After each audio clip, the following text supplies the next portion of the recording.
Hey Gene, how you doing? Well, besides the rain, I'm doing good. I'll say that.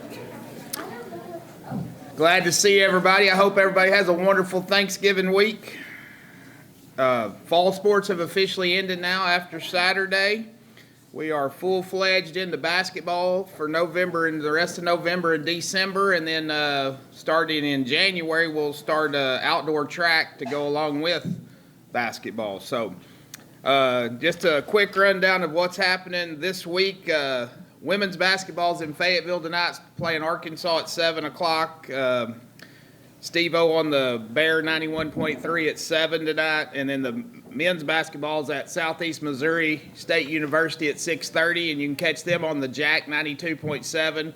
Both games will be on ESPN Plus, and the men play at 6:30. I said that. Okay. Wednesday, the men continue their road trip. They'll go to Kansas State on Wednesday, and they play there at 7 o'clock, and it'll be on 91.3, and then also on ESPN Plus.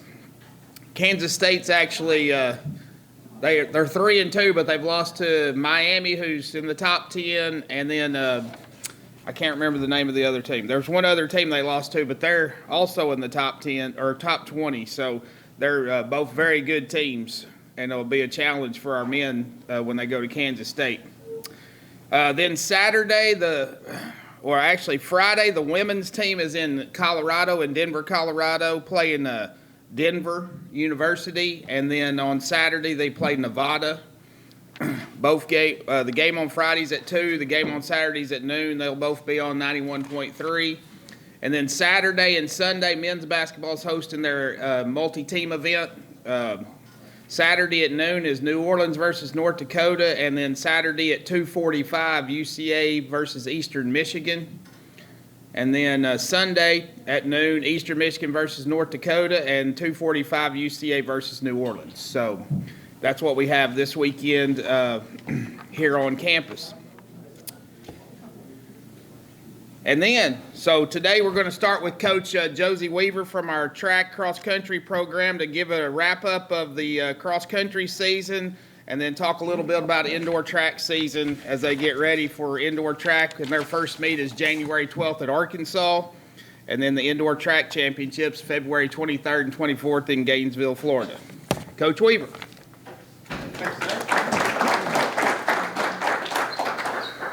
Thanks, guys. Good to be here as always. Wrap up cross country first. I guess that'd be the easiest way to go. Personally, I thought our men, we had an average day. Not a bad one, not a great one, but about just middle of the pack. When I evaluated the race on the men's program, I think some injuries caught up to us. We looked like our lack of depth kind of got to us, and we we looked like a bunch of mid-distance runners running a 6-mile race, and that's my fault. But when we went to recruit last year and evaluate the program, we needed to catch up our mid-distance side first, and we did that. There's a lot of names that you haven't heard from yet that in track season, when they're running for 5 minutes or less, it'll be a big difference versus running for about 30 minutes of racing. So we're looking forward to that. Up front, we ran well on the men's side. Jack and Pete, they've been running 1-2 for us all year. They had another strong showing. Pete ended up being the number 3 all-time performance at UCA, and Jack Dingman ended up having the number 4 all-time performance at UCA. So really strong up front. Got to get deeper. Got to get deeper on the men's side. On the women, really, really happy. Again, I know the last time we talked, I talked about how they just kept stepping up. I'd love to say that we didn't lose anybody else. We still lost some people. But our women jumped from 26th in the region a year ago all the way to 13th in the region. And why that's important is because if you're in the top 15 of the region, you're what they consider regionally ranked. And that helps with recruiting. Out of 42 teams in the South Central region, so we're really happy with where the women jumped to. Before the race, we lost the number 3 girl before the conference meet. We got back from conference. We lost our number 5 to mono. And then in the race, our number 2 girl went down. She started seeing spots, hit the ground. And luckily, when that happened, Coach D and I, we were far enough on the course that we got to our team members before they saw her laying on the ground as they went running by. And we had a choice to make. We could either just, play it off and act like we didn't know Sarah went down, or we could just kind of let the team know we're in trouble. We need people to step up.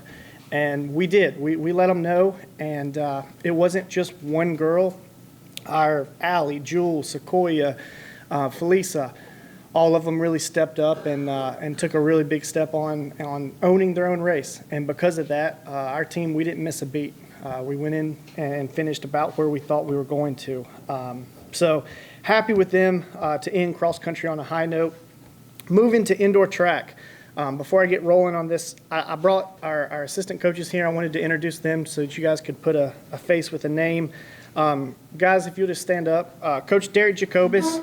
Coach Jacobus will be coaching our jumps and multis here during indoor and outdoor track season. Coach Ryan Davis.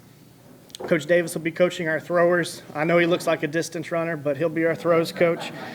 Coach Mike McGruger. He'll be taking our sprints, hurdles, and relays. And then Coach Danae Weaver, she'll be coaching the distance runners and vaulters. She's the best looking one on staff, I think.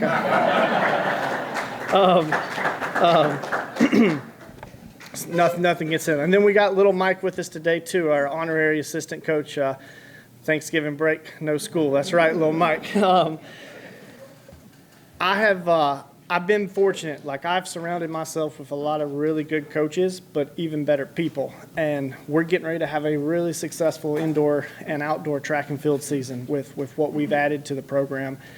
This group right here that just got introduced is going to be a very big part of why that happened. So, guys, thanks for being here.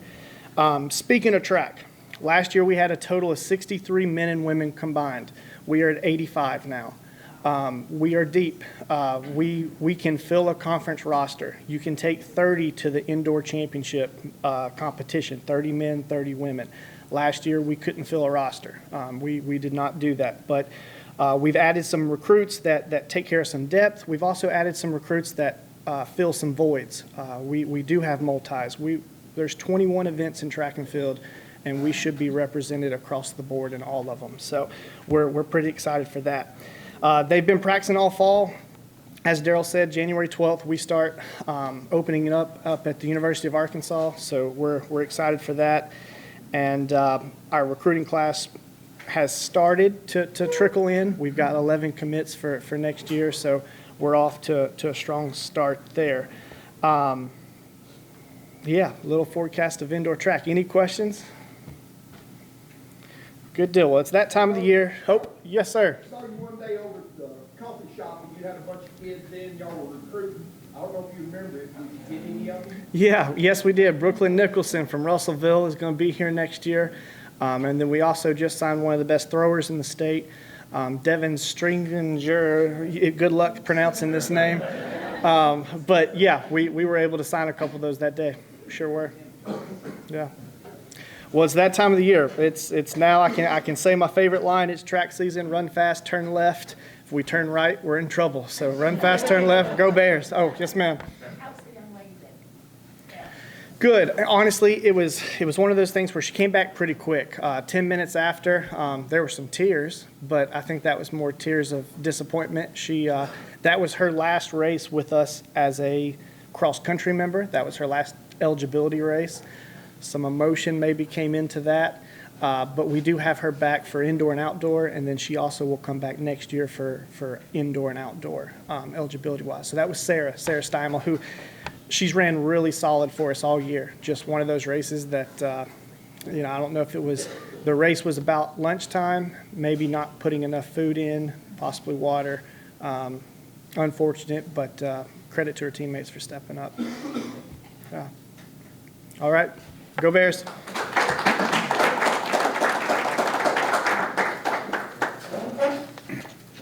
Also, just so y'all know, we do host the ASUN Outdoor Conference Track Championship May 9th through the 11th in the spring, too. So we do have a big event coming on campus at the end of the spring semester. All right. I assume y'all knew that the basketball coaches weren't here, so that they'll be back next week though, but they're both on the road today, so, but they'll be back next week. So, all right, football. Coach Brown will come up and wrap up the season and kind of how recruiting's going and that kind of stuff. I will read a few of the points that Steve gave me because it was a 7-page deal, y'all know. So I've cut it down to 3.5. So, but some of the highlights of the 2023 season, obviously we had 2 of the most dramatic wins ever on the 13-year history of the Stripes this year for sure. But quarterback Will McIlvain threw for 2,477 yards and 24 touchdowns. And Derek Powell rushed for over 1,000 yards. Chandler Cothran averaged 43 yards a punt, which is excellent. David Walker had 18 tackles for loss and 8.5 sacks. The leading tackler was sophomore Jake Golday with 84 tackles. And the top 4 tacklers are all supposed to be back next year, hopefully. So there's a lot of positives to build on off of that. And, probably the biggest negative we had this year was UAPB backing out on us in June and forcing us to have that non-D1 game is the reason we're having the end of the year conversation today instead of who we're playing next Saturday. So anyway, Coach Brown. Thank you, Daryl, and appreciate everybody being out, and happy Thanksgiving early on a wet November day. But I'll say this: this is the 4th. I was thinking about this. We were talking as a coaching staff. Since I've been at UCA, this is the 4th time on Selection Show Sunday that I've been here at UCA in the Division I era. First time as a head coach, but 3 times as an assistant coach that we've been left home with 7 wins. So the obvious magic number for us is 8, and that's something we've got to continue to push for. I don't know that the conferences we've been a part of have garnered the respect, obviously, that some of the big 3 conferences get, the CAA, Missouri Valley, and the Big Sky, and that's fine. They deserve it. History is important in sports and football and all parts of that. But we felt like going into Saturday, it was a must-win game. You just never want to put yourself in a situation to leave it in the selection committee's hands, and we just didn't do enough on Saturday to get it done. I think we were prepared. I think our guys play. Look, there's one thing you could say about our team. Mistakes happen, and things could have bounced your way in different ways all year long. But man, those guys left it on the football field every Saturday. I'll tell you this: every game we came off to the side when it was done, whether it was a win or a loss. You had guys that just looked like they could melt into the turf. They had left it all out there, and so that's a great representation for our program, for our university, and really just themselves and the people, the men that they represent themselves as. So I'm very proud of that. A lot of emotions going into yesterday. Just thinking there might be a shot. I know I was in different conversations with Dr. Teague throughout the morning. I know we were on the board right there at the end, and it just didn't work out. And it's unfortunate because I feel like we've got a good enough team to compete against some of the teams that got in. There's no question about that. But when you play 11 games, we played 11 games. We had a chance to win every game we played. I mean, every game was a 4-quarter game. We're probably 4 points away from being a national seed. I mean, you got a 2-point loss to Tarleton, you got a 2-point loss to Austin Peay. If you're sitting there with losses only to Oklahoma State, a close loss to Oklahoma State, and a close loss to North Dakota State, you're probably a national seed, and that's what football is. It's a game of inches, so it's unfortunate. But if you look at it from a bird's eye view, which is hard for me to do right now, there's a lot to be proud of, and that's just the truth of the matter. For our guys to have 7 opportunities in the conference, go 5-2. It's a good season. Unfortunately for us, at our level of football, the Division I FCS level, the only shot to get in the postseason is be one of the 24 that get selected. At the FBS level, you see teams every week that get to 6 wins and they're celebrating and they're getting to a bowl. That's their reward, right? At the Division II level, you got 24, but then you've got another 8 or 9 bowl games along with that, the teams that didn't get in. That's a reward. FCS is 24. 10 of them are automatic bids. So basically, if you're down to 14 shots, 14 at-large bids, and you're competing against probably the third and fourth teams in the Big Sky Conference, the third and fourth teams in the Missouri Valley Conference every single year if you don't get that automatic bid just based on reputation. So, Dr. Teague and I talked last night. We got to continue to push this league to get a better, a higher reputation. I feel like the teams in it and some of the teams we're possibly bringing in West Georgia moving forward, I think it's going to allow us to do that. If you look at the non-conference schedule for the UAC, we were the third best winning percentage, which I thought would hold some serve on selection Sunday. In non-conference games, the UAC won at a 65% clip.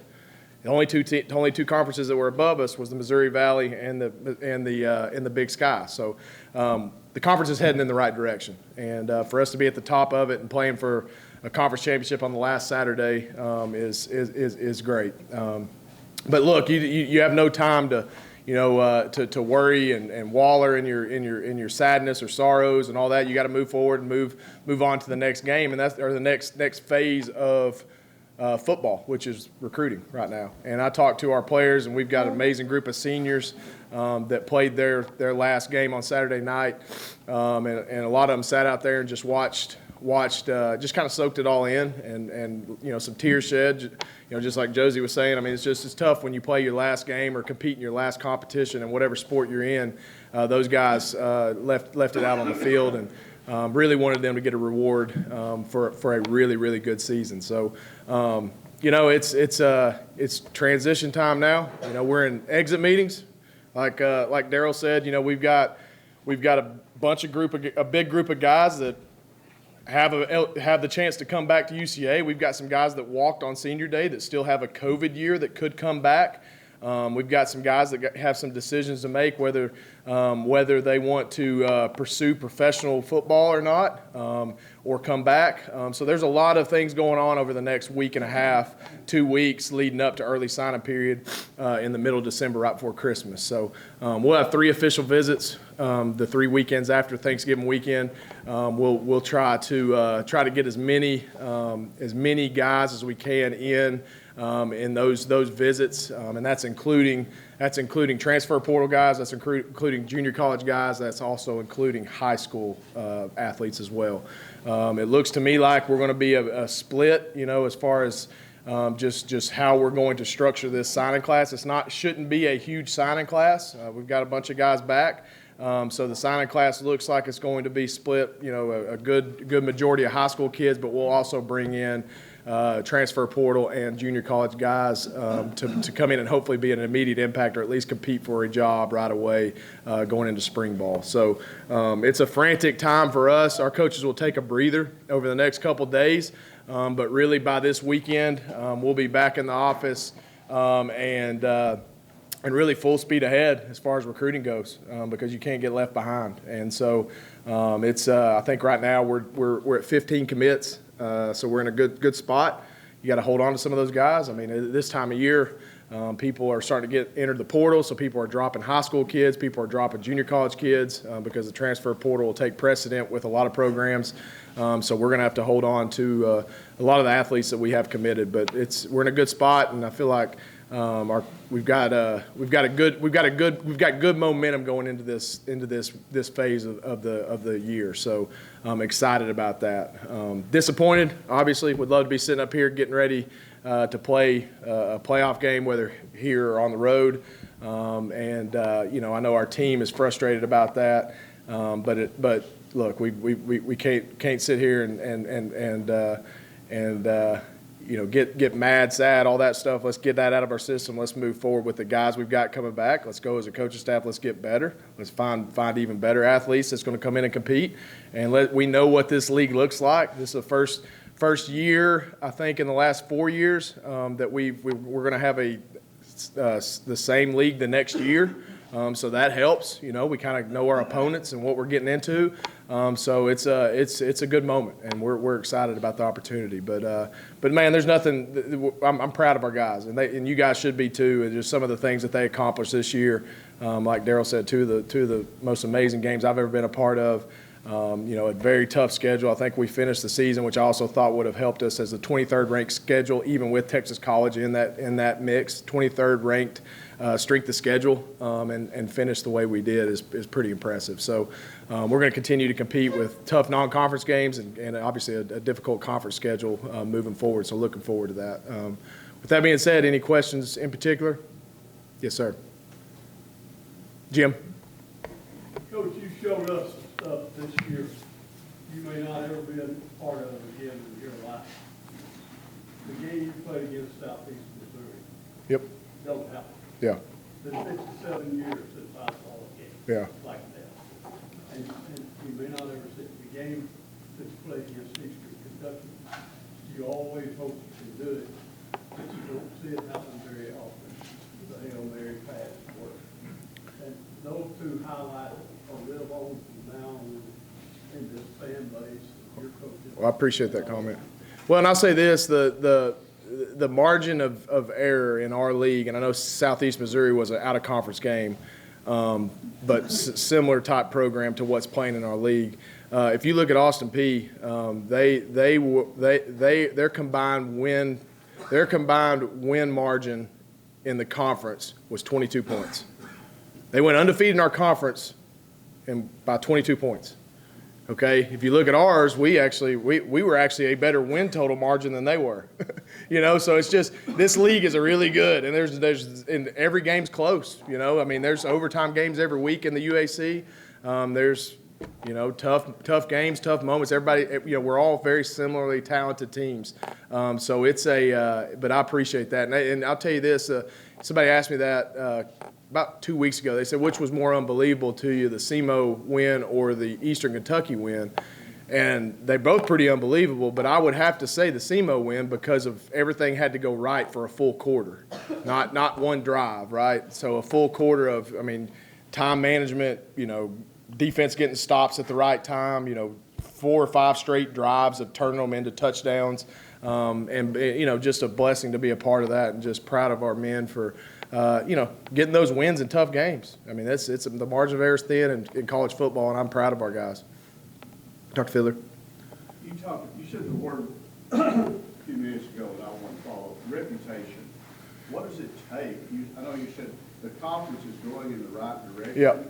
But if people are picking, you've got somebody who automatically win the conference, but like you said, by 22 points. Yeah.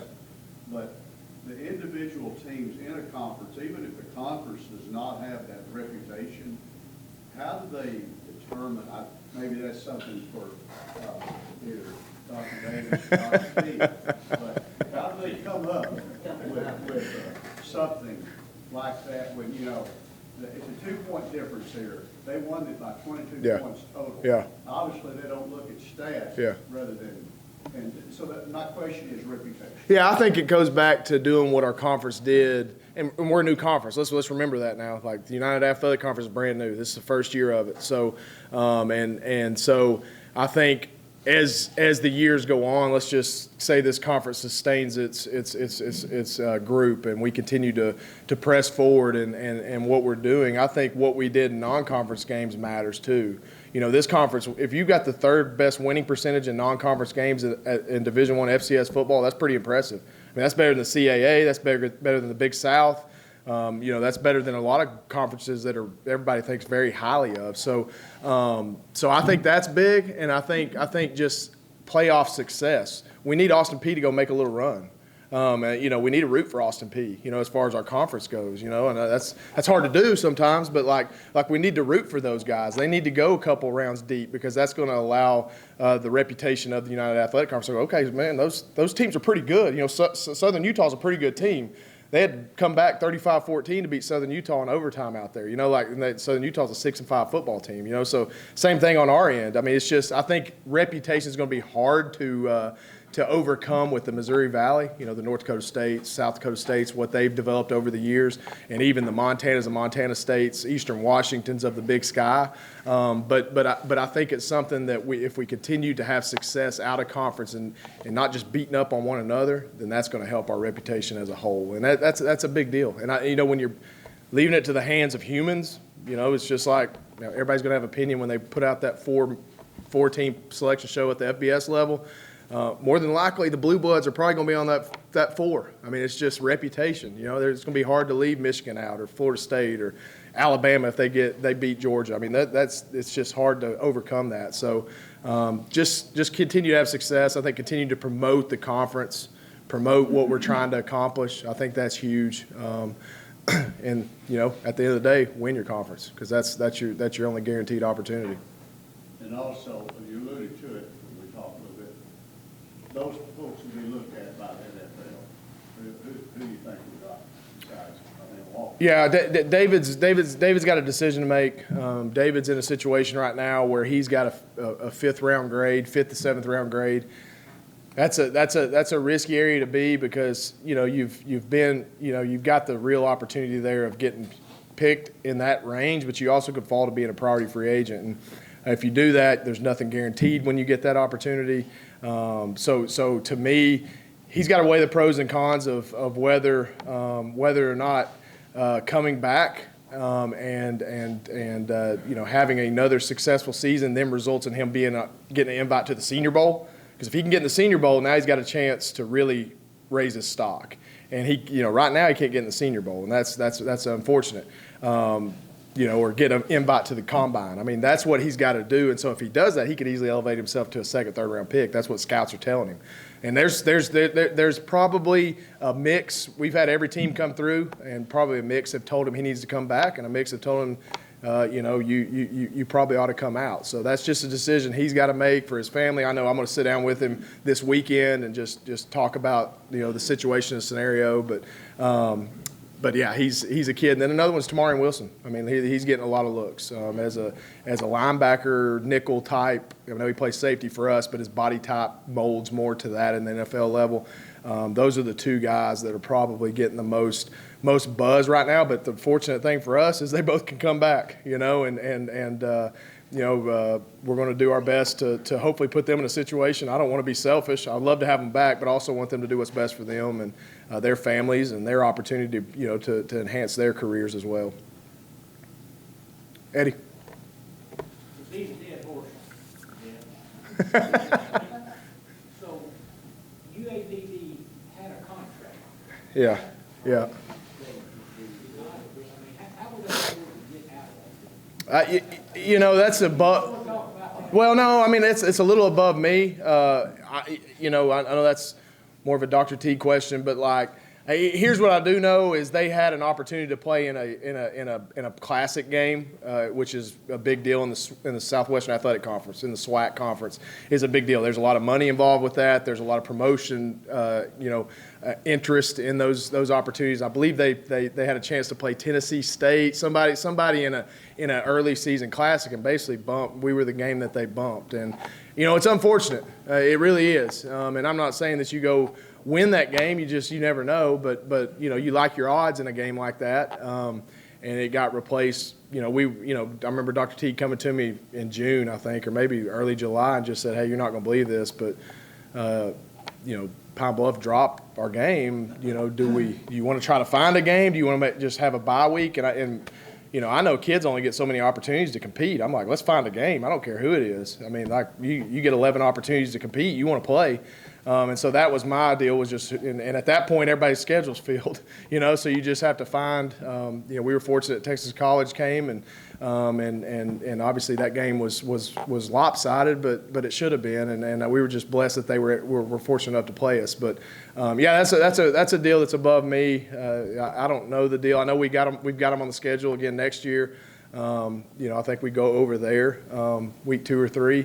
So I'll be looking forward to that opportunity. But yeah, I mean, you know, you lose a Division I win with that, or the opportunity at a Division I win with losing that game, and that hurts us when it's all said and done.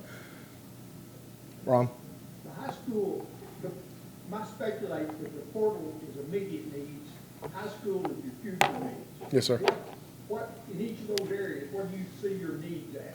Well, I think immediate needs for us is we've got to replace some defensive linemen, interior defensive linemen as well. And we need to get a pass rusher with Logan Jessup graduating, and obviously David Walker not knowing what he's going to do. always going to take a couple defensive backs and a wide receiver or two. But those are the three spots, really. Defensive line, wide receiver, and defensive backs are our immediate needs. We'll still take a high school player probably at each of those spots just to, get a young kid in here and develop them and get them into our system. And a lot of this is to be determined too. And I know Natalie knows this, and Daryl. I mean, it's impossible to roster manage. I like guys. I'm gonna have exit meetings, and I think I know who's going to come back. I think I know who's happy, but then they go home for Thanksgiving and they get bugs in their ear, and next thing you know, they may want to leave. I don't know, and so you always have to plan accordingly.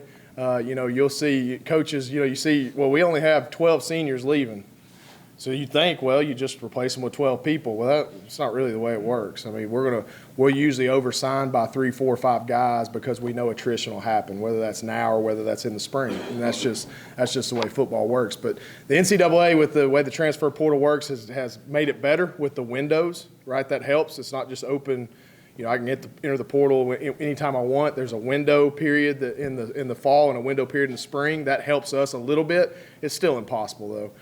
So that's a chess match for us coaches to try to figure out. But you hit the nail on the head. Usually your transfer portal guys, you want them to be immediate impact guys. And that's not to say that you don't get a high school kid in here that can make a quick impact, but most of the time those are developmental guys. December 4th, yep, is when it opened. Yep, Dr. Bradley. I'm going to add a selfish thing into what you're looking for. I'd love to see us get a really superior tight end to open up some different things, especially in the middle. I agree. I know they're hard to come by. So that's a dying breed in the sport. It's hard to find. But that would it would open up the running game by having a person that can be hit over the middle. Yep. And that you can depend on. I know we'll never get a Kelsey, but if you see one, send him my way. Now, I will say this. I think Jordan Owens, we saw a little piece of what he can be. He's got a prototype body. He's not real quick twitch, but he's got the length. He was playing hurt all year. And here's what people don't realize. Jordan Owens, Gerard Barnes, Christian Richmond, Miles Butler at times this year, Shunderick Powell, a lot of the second half of the season, T-Bird, Tamarian Wilson, some of the second half of the season, Cameron Godfrey, a lot of those guys, they strapped it up and played on Saturdays, but they weren't doing a lot of practicing. They were hurting. I mean, you're talking about some tough dudes. I mean, it's impressive to watch what those young men do on every Saturday. So when I say that, I think a healthy Jordan Owens gives you a shot at that. I think we've got a young kid in Ben Hallmark who we signed from Russellville last year who played quarterback, defensive end, tight end for Russellville. He redshirted for us this year. He's got some real athletic catching ability. He's about 6'3.5", probably 245, 250 pounds. Very good young-looking player that I think has a chance to help us there. But you're right. I mean, that was when I played. Our best receiver was Marquez Branson. He was a tight end. And he played 3 or 4 years in the NFL because he was so good. But you're right. We need to find that's a hybrid body that you need to find. I think was there one more? I don't remember. How are you sitting on the kicking game? I feel good about it. Chandler's got a decision to make. He's one of those seniors that walked that has another year because of COVID. I'm gonna recruit the heck out of him because he helps you sleep at night. I mean, you get a punter average 43 yards a kick. And he's just a great kid. He's going to get into PT school hopefully here. He's applied. He may if he gets accepted, I think he can delay acceptance to that if he decides to come back. So I'm going to recruit the heck out of him. You got Jake Gaster back. He missed 4 field goals this year. 3 of those were blocked. He missed 1 legit field goal. You talk about a consistent dude. I think he finished the year 13 of 17, something like that. Proud of him. Jake Ward's back. Our kickoff guy's back. Our deep snapper's back. We shouldn't lose anybody. Obviously, Chandler's the question mark there.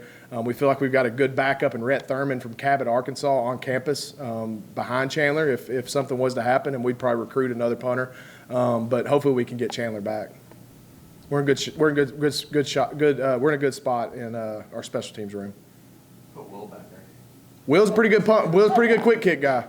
He's done a great job. I mean, it's impressive. I mean, and that's something that's a weapon. I mean, and Austin P had a great returner, so we knew we were going to do that more than what we may have in other games, and I thought Will did a great job with that.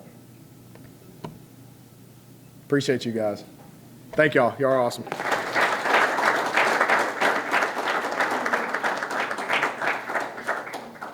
So just to remind you, we play 12 games next season. So we have 12 games next season. 3 out of the first 4 are on the road to start the season, and 3 out of the last 4 to end the season are on the road. So Brad didn't do Coach Brown any favors.